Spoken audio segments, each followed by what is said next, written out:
We need on-site renewable energy, high efficiency, and all-electric homes everywhere in order to have a safe, just transition. There are going to be incredible opportunities for workers in this new energy economy. That environmental justice is also about communities being able to take charge of their own infrastructure. On February 3rd, 2020, the United States took its first major steps against COVID-19 when the U.S. Department of Homeland Security directed all flights from China and all passengers who had traveled to China within the last 14 days to be routed through one of 11 U.S. airports for enhanced screening procedures and possible quarantine. On March 11th, the World Health Organization declared COVID-19 a pandemic. By March 13th, the Trump administration declared a nationwide emergency and issued a travel ban on 26 European countries. Within days, states began to restrict travel and business activities while the global economy ground to a halt. In those moments, the earth actually vibrated less. The first and largest U.S. financial maneuver in response to COVID-19 was an unprecedented bailout of Wall Street investors to head off an impending stock market crash.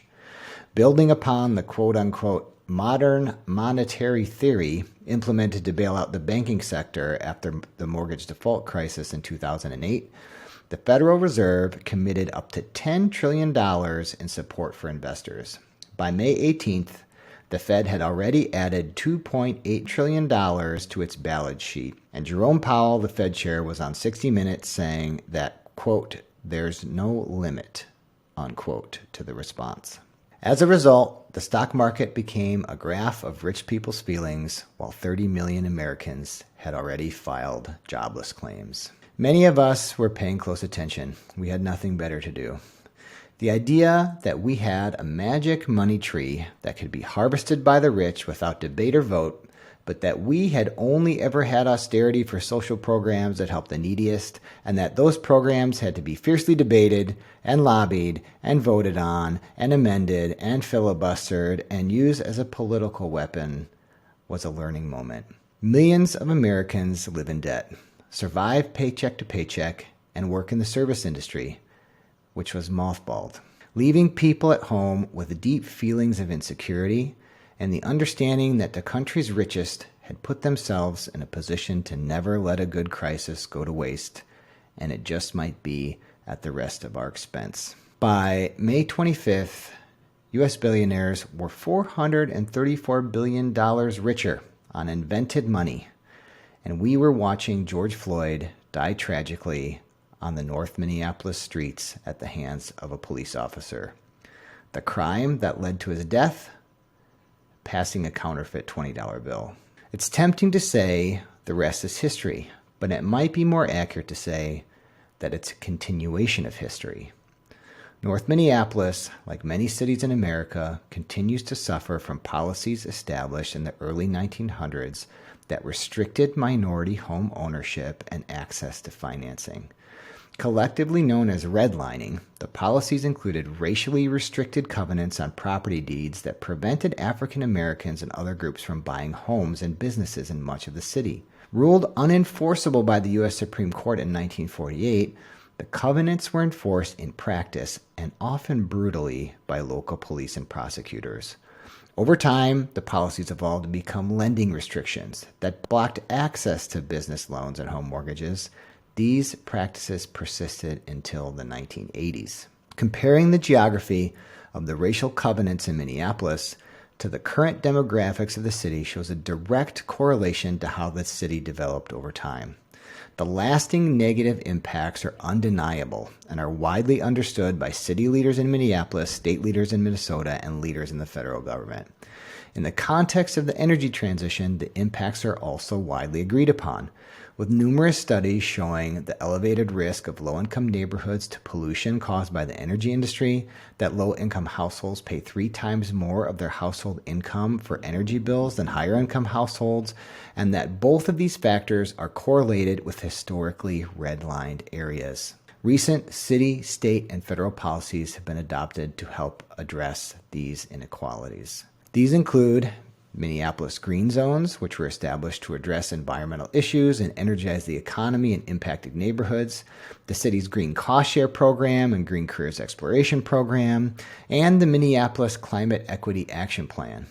With the passage of the Inflation Reduction Act, significant federal funding is directed to clean energy investments and job training programs in low-income neighborhoods. The state of Minnesota just passed sweeping legislation that advances environmental protections and clean energy investment in designated environmental justice communities. The prospect of city, state, and federal policies working together to make the next decade of local clean energy development benefit North Minneapolis and other areas of need in the U.S. is very real. And the people working in the neighborhoods to make sure this happens are as real as it gets.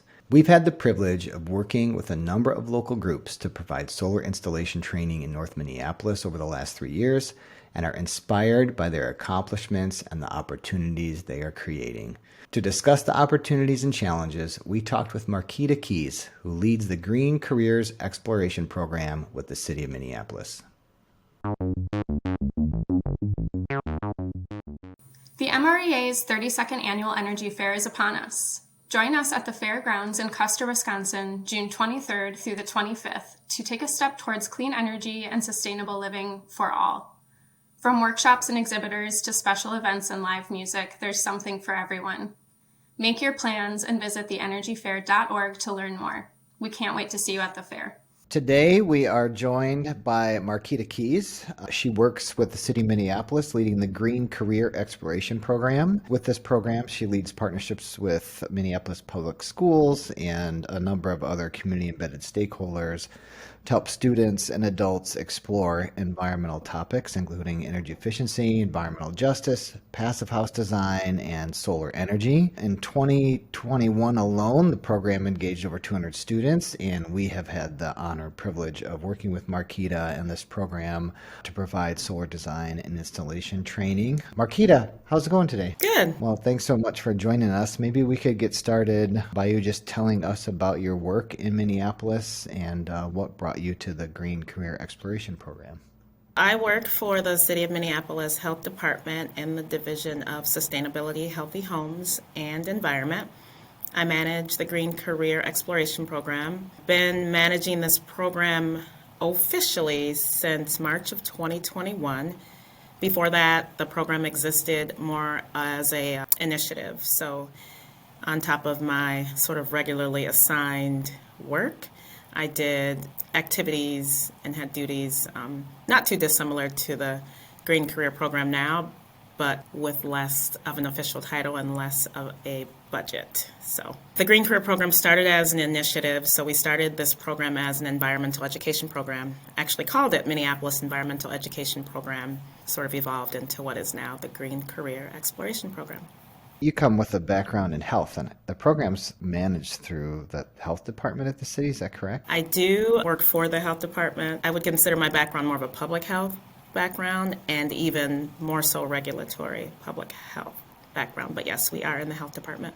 What was the kind of genesis of the Green Careers Program? How did it start, and kind of what are the goals? So back in 2013, when I joined the health department, we were working under, and still are working with leadership that allowed for us to work on what we called passion projects. They kind of evolved into then initiatives. And so one of the initiatives was environmental education. I'm super passionate about equity. I'm passionate about education. And so my initiative was to work on advancing and supporting environmental education in Minneapolis schools, and that could be charter or public. And then with sort of the work that the Green Cost Share in Minneapolis was doing with business owners and contractors and the need to respond to climate goals, and recognizing that, you know, Black and brown folks were not represented in a lot of the clean energy industry, we decided to focus the environmental education program on renewable energy and other environmental training opportunities for both youth and young adults. And between 2013 and now 2023, the environmental education program became the Green Career Exploration Program, like I said, back in 2021. The goal of the Green Career Exploration Program is to engage Black and Brown folks into education, awareness, exposure, credentialing, training opportunities, and green careers. So happens to be our focus right now is clean energy, but of course we are interested in allowing for and training folks into a vast array of environmental and sustainability careers. Seems, like a number of things happening in the city of Minneapolis now, with your program having been set up and all the partners you have and the passage of the Inflation Reduction Act and all of the potential incentives. You're very well situated to be a pipeline for green careers. So we're really excited to have been working with you. In these years with this program, what are some of the successes that you have seen? Go back as far as you'd like, or recent. What are you proud of? One of our greatest successes is getting a partnership with Minneapolis Public Schools. Minneapolis Public Schools has an after-school and STEM program that they call Guys and Gems. It's guys in science and engineering and girls in engineering, math, and science. And every summer and after school, middle schoolers are offered the opportunity to explore some STEM-related topics of their interest. And the Green Career Program has landed a track, per se, in the Guys and Gems program where we are engaging young people in learning about how they impact their environment and other tools with which they can mitigate climate change, ensure their stormwater is clean, make sure that they are assessing like the tree canopy in their community. So all sorts of fun and learning activities for middle schoolers. So I'd say that's a great success. We've had that partnership now for about 5 years and hope to continue that. I would say another pretty cool success is, as I mentioned earlier, being able to get into community and train folks in clean energy solar. We've offered 6 cohorts so far since 2020. We've trained over 100 young adults in clean energy solar PV, and about 10% of those folks have gone on to internships in the industry and full-time careers, so we're super proud about that. We're also proud about being able to establish training space. As a government agency, we know that we have historically there has been harm caused to Black and Brown communities perpetuated by government policies. And we like to be able to, sort of respond to that by offering up these trainings. They're free. We're supporting people in community. We're meeting people in community, so we're not asking people to come to us. We're ensuring that we are curating a space that is safe for people, that is welcoming. We're making sure people are eating so they don't have to worry about the meal while they're training with us. And in the last 3 or 4 months, we've been able to offer those trainings compensated to folks. So making sure that people are paid for their attendance. And even when folks aren't paid, we're ensuring that they can get, adequate transportation. So supporting like with gas cards and bus cards and things like that. So that is a great success, and that we are not only offering the training, but, ensuring that people can show up and be present in that space and be successful. You were talking about some of the ways that you're addressing challenges, but maybe just give us a sense of what are some of the challenges that you experience and work to overcome with the program. I would say getting folks into a training opportunity where they can experience success. And success could be that, like I said, they can show up every day and be present and be able to learn the material without barrier. But also like that compensation, again, we're offering these trainings during the day. And we want to make sure that people can show up and be compensated to be present and not have to worry about a week and a half out of their life where there were no resources for them and their families. We offer the training in a community where there's transportation, where there are other community supports. We partner with workforce agencies to ensure that we're connecting with existing resources and existing bodies of folks who are interested in working. I would say we did have some trouble with getting people trained and prepared for the content. It's pretty dense material. And because of that, we partnered with you all at the MREA to offer working with electricity, but also partnered with other local educators to offer just basics of electricity and the basics of solar PV, so that if we're engaging with people who don't feel like they're quite ready to entering into this training opportunity, that they can get their feet wet or, get some foundational learning. Another challenge has been getting people into those internship opportunities. We have partners in the industry. We have partners who are looking for bodies in the industry. We don't necessarily have trainings that align with when folks need people to show up. and when they're looking for new employment. We're not necessarily working with people under, a hard bond that says, if we train folks, you have to host them. That's not the case. So they have to really be interested in hosting people from our community. And we found some challenges in getting folks placed. Let's maybe talk a little bit about the communities that you serve. Much of your audience from Minneapolis, of course, but specifically North Minneapolis, as we all kind of experienced a lot of turmoil after the police killing of George Floyd. It was the center of national global media attention. It was obviously during COVID, which was hard enough on people. You've been there through that. How has that impacted city residents, and what are some of the persistent challenges that you see? I would say, we're located in North Minneapolis now. We're located in the North Minneapolis Green Zone. We're doing, great work in community. I love that we have partnerships, not just across workforce agencies, but just everyday folks who are living in that community who can see us represented in that space and send people our way, or just show up to drop in and say hello and maybe catch a little bit of a solar PV training. Our work in North Minneapolis has not changed since 2020. If anything, we've offered more trainings and figured out how to curate a space again that is even safer and that offers people more support to be successful and to find, either a career transition, a new career, or even if they just want to learn and get an internship. Nothing has changed for us in that regard. Kind of like that, with crisis comes opportunity. It sure seemed from an outside perspective that there was a lot of kind of unity and more of a community focus. And it sounds to me like what you've seen a bit is even more engagement or more interest in participating, that combined with quite a bit of federal stimulus that is directed to areas that have high unemployment tracks or aging energy infrastructure, specifically for solar PV and energy efficiency, should result in quite a few jobs. So are you generally kind of with the local organizing trend and what we expect from the Inflation Reduction Act, are you feeling optimistic? Are you looking forward to program growth, more trainees, more employment? All of that. Looking forward to all of that. Mostly opportunities for people to get employed, I think. I see the IRA as having potential to do so much. I've talked with partners around increasing environmental justice education and awareness, which is super important and definitely related to getting people, trained in renewable energy. But also, how are we connecting with community, and how do we bring that justice lens to even the trainings we offer, and anti-trauma lens and opportunities to the trainings we offer. So I see opportunities for more of that environmental justice awareness. I see opportunities. The biggest opportunity I see that I hope we can sort of invest in is getting folks the opportunity to build generational wealth, business ownership. There's so much need for folks to do energy efficiency contracting and renewable energy contracting, and we don't have the industry for it at this point.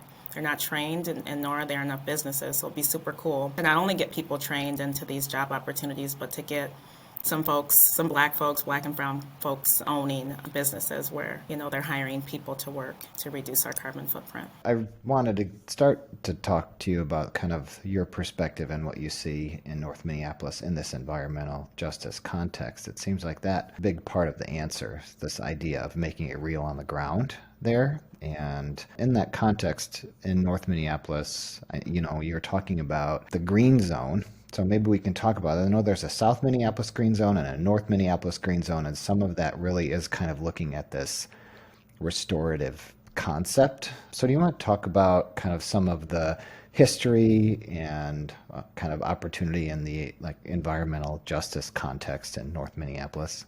The building, which is at 1200 Plymouth, called the RATC, or Regional Apprenticeship Training Center, is in a community populated by Black and brown people, in a community that has been overburdened with environmental injustices and concerns and high transportation and industry, but also unemployment and just systemic racism is vast in these communities. These are our EJ communities. So, we were super intentional about operating this space in a green zone, with the hopes that we are reaching the folks who live in that residence and offering them opportunities in this career, in this training, and opportunities to see, like that building owner is, Jamez, he's a African American man. He's working, he's grinding. These are all opportunities that we see. We see, this work as an environmental justice response. This is environmental justice in action, right? The green zones, they're a place-based policy that recognize all of that and also recognize getting people together and enacting solutions. And so I am a member of the Northside Green Zone. Our Southside location, the training location, is not in the green zone, unfortunately, but certainly we can use what we've learned in North Minneapolis to model what happens in South Minneapolis near the Sabathani community.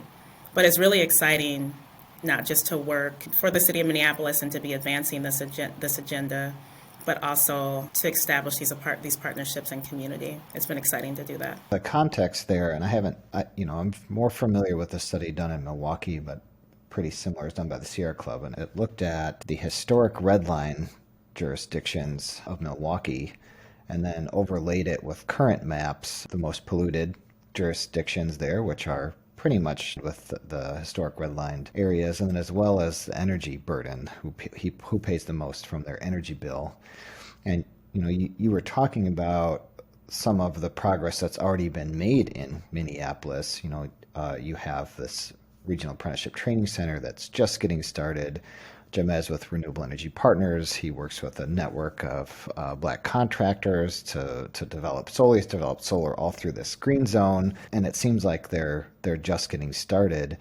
In that context, it seems to me that that this, not only the city of Minneapolis, and through their negotiation with Excel, through kind of like this their plan for their carbon neutrality plan, with the state of Minnesota and now with the feds, that we're getting to this point where it seems to me that not only have we seen some solar development and some progress in this context, but it's just getting started. Do you have that sense that your work to date may be just foundational and now it's really going to start? For sure. I do. And I think of it, sometimes I get discouraged because I'm like, it's so small. What we're doing is so small, and there's such a broad need. Like, my program, the program that I manage, it's like a budget of $250,000. I think we spend like half of that with the MREA training people, and we do a lot. But because of that, we're relying on our partners in community to support us too. And I think the cool thing about all of this work, I know you mentioned like the IRA and this, the state mandates or the state goals, the nationwide goals. But the cool thing about working in this vein is working with community to solution.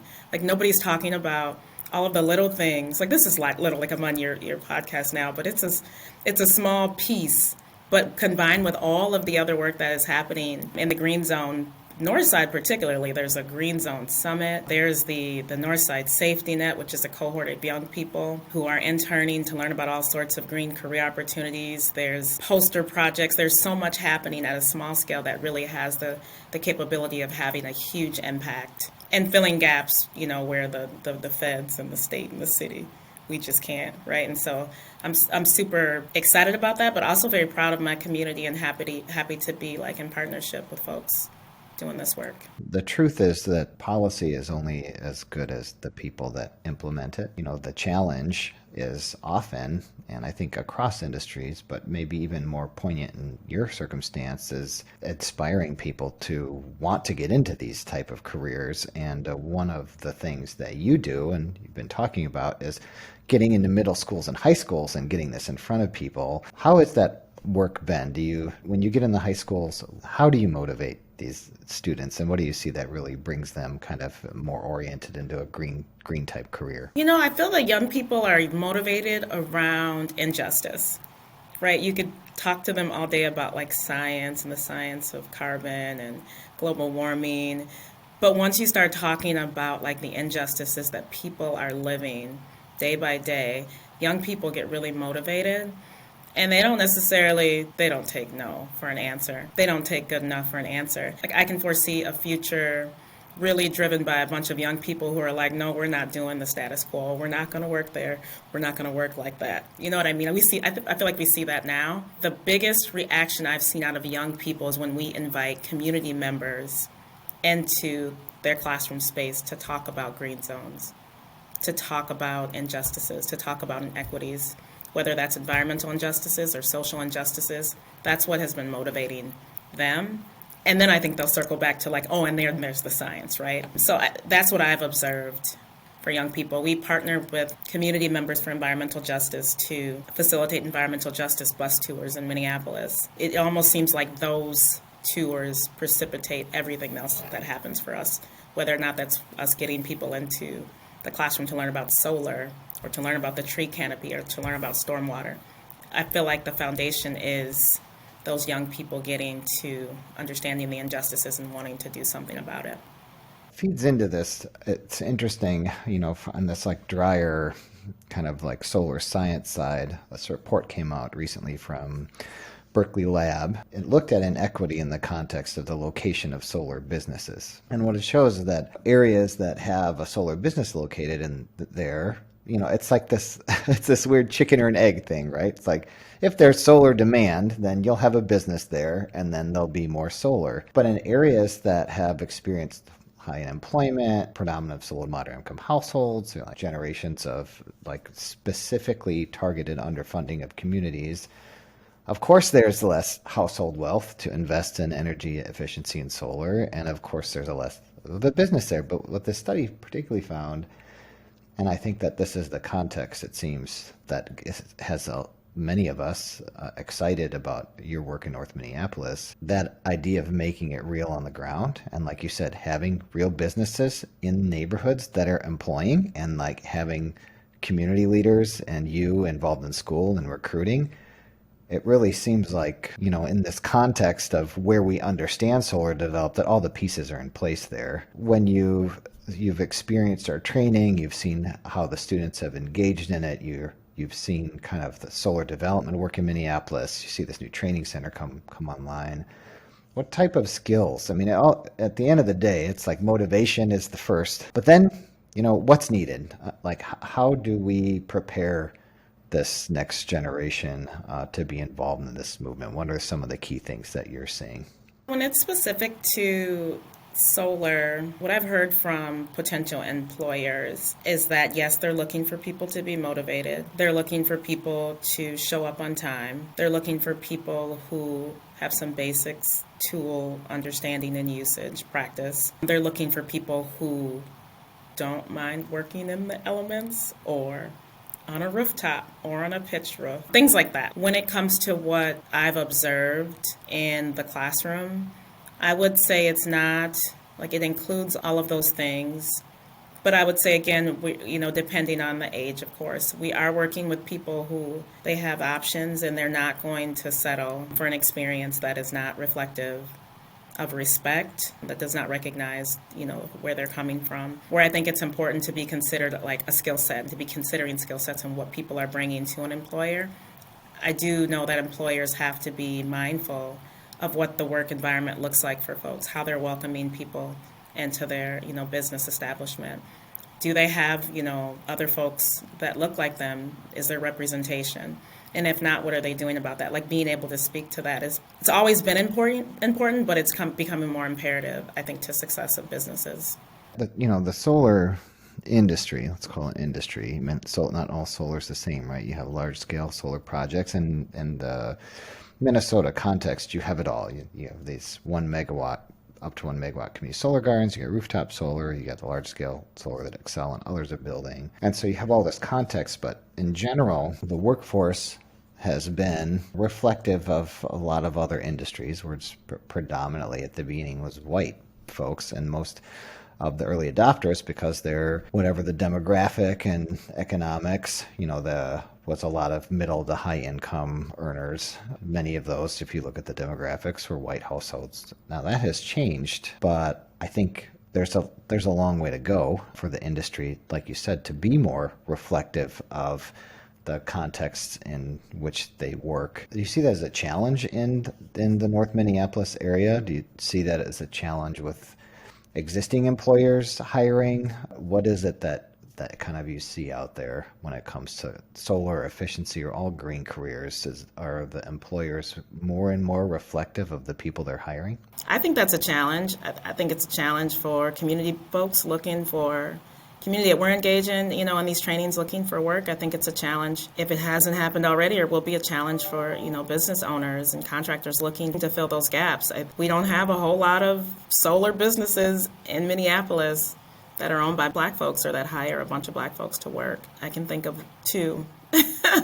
So, yeah, I think it's a challenge. It's like I mentioned earlier, though, I see the opportunity for burgeoning, business owners. I see that as an opportunity for folks to get into the game. We've never had a situation like we have with the IRA where a time frame is 10 years. The incentives specifically for Minneapolis and many other urban and rural areas that are classified as either energy districts, so have some energy infrastructure set to close, or that have high and persistent unemployment. There's 10 years of incentives for efficiency, basically for electrification out there. So it seems to me that this context of business incubator is much more valid today. It's not some boom and bust market we're looking at, and we're looking at 10 full years of development. I guess the question really becomes is, in your work with the Green Career Training Program, do you see an opportunity for more of this kind of like business incubator? Are there other organizations that are working in North Minneapolis,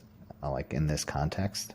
For a long time, when I was not developing this program, but I would say first getting started with the solar training, I would ask myself, I work for the City of Minneapolis, the health department, no less. This is not really our lane. Right? So, and as I mentioned before, it's just a small piece. There's a small, we do 4 or 5 trainings a year consisting of, 15 to 20 people if I can push Chris to do that. I have asked myself, what are we doing even in the employment sort of, preparing people for employment and training lane. But that might be the way it is, right? We've got these innovative, creative responses to a need. And look, there goes the opportunity, so why not? I definitely see us, if not leading those conversations, but more so initiating those, maybe with CPED, but for certain with community partners. Those conversations have already started, and so I see it as an opportunity to do something different. I just wonder, how far off the sort of public health track does the public health team go in this? You need a partner for business incubation. We're putting the call out right now. It's interesting, on the community organizing side, which I see your passion for, that context is also, I don't want to say it's maybe in competition with, but, the other opportunity, I guess, and maybe challenge is, the industry across the board is short on talent. And so in your context, I see a lot of potential for people from the community to be hired and be not working in North Minneapolis, but be working on projects all over Minnesota and the Midwest. Do you see an interest in that in the people that you're working with, or are you finding that most people are really more and more committed to their hometown, so to speak? No, I see people who are interested in getting to work. We offer these trainings, and the first thing folks will ask me is there a job at the end of this? They're not asking where the job is located or even how much it's paying. They're looking for work. People call me all the time, and they just want to work, which is unfortunate that they would have called me because I don't really do, supporting people in job placement per se, but, I get those calls. So definitely people are looking for opportunities to be employed. One of the cool things about the trainings in North Minneapolis is that we're engaging, the classrooms end up being, 50% people who are, looking for employment, 25% of people who are looking for a career transition, 5 or 10% of the people who just kind of dropped in and are like, what is this? I'm here. Another, 5 or 10% who are like, I represent community and I'm here to learn, take it back to the North Side, to take it back to their neighbors and friends and say, look what we can get into, or, here's our next opportunity at business ownership, at training, at ensuring that our communities are aware of what's happening across the nation. So that's the cool part about the job too, is being able to engage with all those diverse perspectives and folks who are looking for divergent outcomes. Markeeta, hate to say that your phone will probably be ringing more and more. And people asking for all kinds of stuff outside of your purview. One of the things that we see and are trying to think about is, the opportunity here. So there's kind of these two layers of the Inflation Reduction Act. There is the tax credit, which now is a direct pay tax credit for schools and nonprofits, which is a huge opportunity. But there's also a scaling adders tax credits for, like I was mentioning, these two projects in these two types of areas, plus projects that serve low to moderate income households, another adder, project adders for apprenticeship employment. And so there's a lot of incentive for the solar industry now move into areas that maybe they weren't serving before. The second is there are funding streams that will come through state offices specifically to advance projects in these jurisdictions. The challenge that I see is, you work with a lot of community organizations in North Minneapolis. They, I wouldn't say on the spectrum, are the ones that are best suited to write a federal grant application.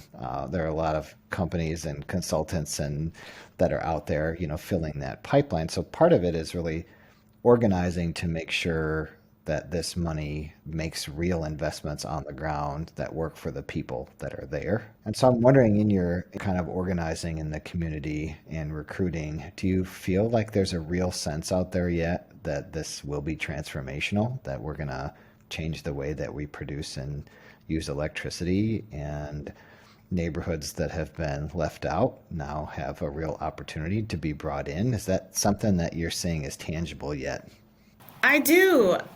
I can't speak for 100% of North Minneapolis or community, but in the circles I'm in, we're certainly gathering, trying to figure out what's our angle and how are we going to collaborate and who are we going to invite to the table, who can make this fit and full and make this a full, we've got everybody on board that we need to have on board for next steps. So there are so many different people doing such great work outside of even these conversations we're having, just around just making sure Black folks have access to business ownership and have capital to do that. So I don't want to speak out of turn, but I will say, for the conversations I'm having, and maybe those are just that's just where I am, maybe that's the lane I'm in, is that we are definitely, trying to figure out what's our best approach at ensuring, equity and full access and positive outcomes, for sure. The American Recovery and Reinvestment Act that passed in the Obama years after the mortgage default crisis was kind of we're going to hire all these efficiency people. And sure enough, it happened. We did across the country, but it was 3 years later and the money was gone, and then everybody lost their job. And so now here we go. We're kind of back at it again, but we have 10 years to do it this time. And in that time, we spent all this money and we hit about less than 5% of the homes that needed efficiency upgrades. And so I guess it really is this combined employment challenge, right? It's you're out there, green career pathways, we're working on solar, but in the broader context of this kind of electrification, it's really oh man, we need people out there doing weather sealing and window replacements and electrification of buildings. And, a lot of that, like you said, comes through public health programs that already exist. It comes through these weatherization assistance programs and LIHEAP. So it seems to me that there's a broad range of employer partners that we'll need to be talking to and arranging these programs so that we're orienting people. And you work with some partners that do efficiency, you work with some partners that do environmental remediation work. Do you see kind of a growing employment interest across the spaces? So I have colleagues who work in efficiency, who work in weatherization. Those colleagues, though, are working with contracts. So they're contracting with people to do this work. It's funny, we were talking earlier about the major players and both training folks for energy efficiency and actually conducting those audits and weatherization modifications to homes, and a need for even us when we're looking for people for the percentage of homes that my colleagues are working on. They're consistently looking for contractors to do that work. So the question becomes, who's responsible for ensuring that people are trained up and are knowledgeable about, these career opportunities these business opportunities, these business ventures, who does that part? And I think we do a lot of work in our own lanes. And like I keep saying, and it's not my lane, we do lots of work in our own lanes and our own silos. But unfortunately, what happens is we are learning things within those lanes and silos that we can't affect. There's funding to do the investigation and determine the modifications that need to be made. But how are we ensuring that people are appropriately trained and on the ready to do that work? In this new training center in North Minneapolis, that's a convening concept. And you all are a major supporter of some of the tracks of the training that will grow there. That ability to organize more broadly around building energy efficiency and clean energy with a number of partners may help us address this holistic question of, one of the challenges, of course, with electrifying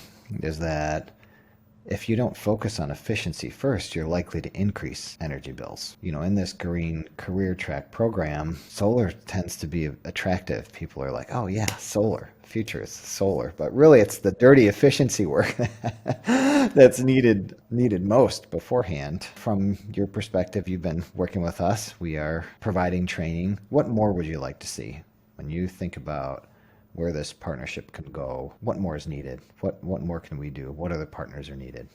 So when it comes to our relationship with the MREA, the training that we facilitate through your instructors in North Minneapolis and hopefully soon in South Minneapolis, I would say, the conversation is the same as it's been. We need more represented. We need folks from community teaching those classes. We need more Black and brown bodies teaching those classes. I think the research says that everybody fares well and better when we have Black and brown instructors in those classrooms. You talked a little bit about this when we met a couple days ago about the way you've gone about deciding that you will, as the MREA, offer credential training because you're working with a third party, like insurer of sorts, of the credential of the material. If we could get the MREA to partner with us in speaking with contractors and speaking with businesses about those internship opportunities, about maybe in the future developing a plan for how we are educating folks and supporting folks who are interested to build out their own business. I think that with you being the Midwest Renewable Energy Association and sort of representing what you represent, you hold a lot of power and credibility to reach folks that certainly I couldn't otherwise reach. In terms of energy efficiency and like that dirty work and that opportunity, like you mentioned, we've definitely been speaking about how can we support the CEE, or Center for Energy and Environment, and their work to get folks trained up to do audits and to do weatherization work.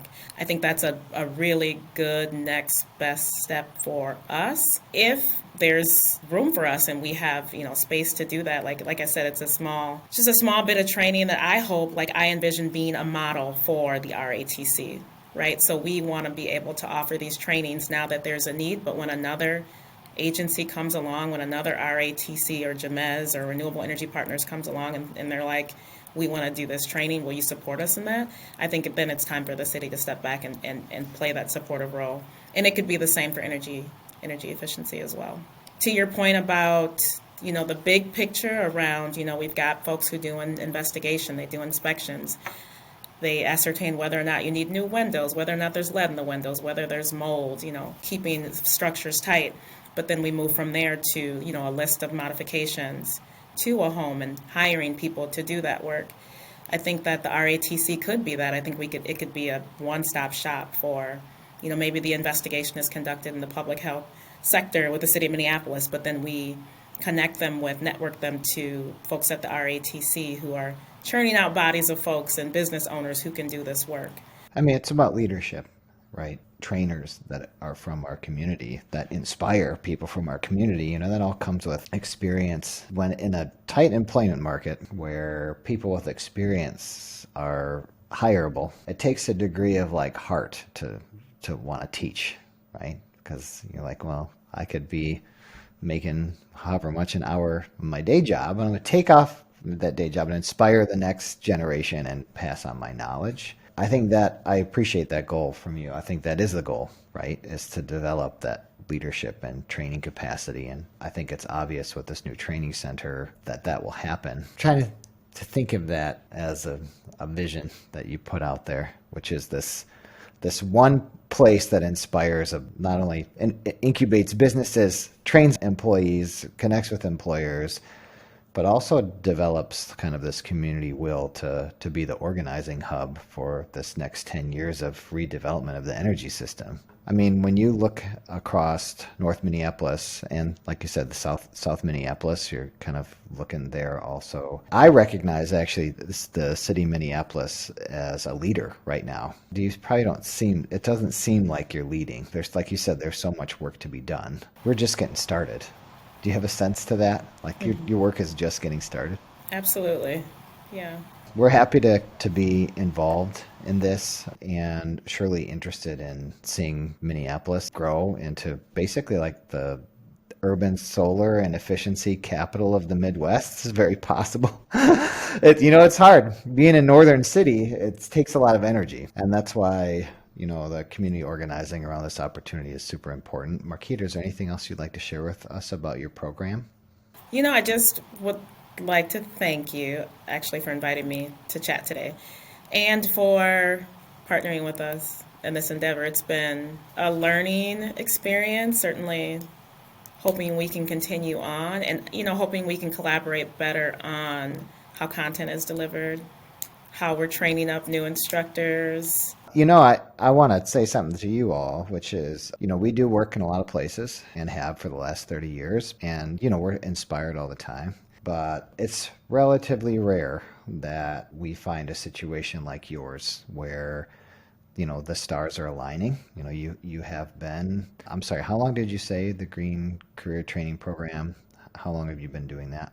Well, we started in 2013, but the renewable energy, the Green Career Exploration Program, I would say 2020. Yeah, so for 10 years, you've been working in communities, now school district partnership to orient folks into this career pathway. And the stars are aligned now after that 10 years, you've developed so many community connections. You've developed a lot of local talent and employers. And now with the city and the utility and the state and the feds all aligned with your goals, that's in the United States, we're used to being a ship with multiple captains, but it seems like you all are all going in the same direction. And so I am impressed and honored to be part of it and very excited to see where this goes. And so we hope that you continue your good work, and we'll be right there with you, of course, doing our best. Well, Markeeta, thank you for joining us today. You will see us all pretty soon. We're coming back up to continue to plan around this new training center. Thank you. Thank you for having me. And now a moment to thank the presenting sponsor of the Energy Fair 5K, Nowhere Vans. Are you a traveler seeking adventure off the beaten path? Nowhere Vans can help you take the road less traveled with their expertly crafted van conversions and off-grid systems. With years of experience in van building and a passion for exploration, they empower you to explore the world on your own terms. Whether you're looking for a fully equipped house on wheels, a stock adventure van, or a custom electrical system for your trailer or boat, Nowhere Vans has you covered. Visit them at nowherevans.com to start your adventure today. The Rise Up Podcast, Season 4, Episode 10, Energy Justice in Minneapolis. Special thanks to our guest, Markeeta Keyes, hosted by Nick Hyla and produced by Kyle Galloway. Made possible with support from the Sally Mead Hands Foundation.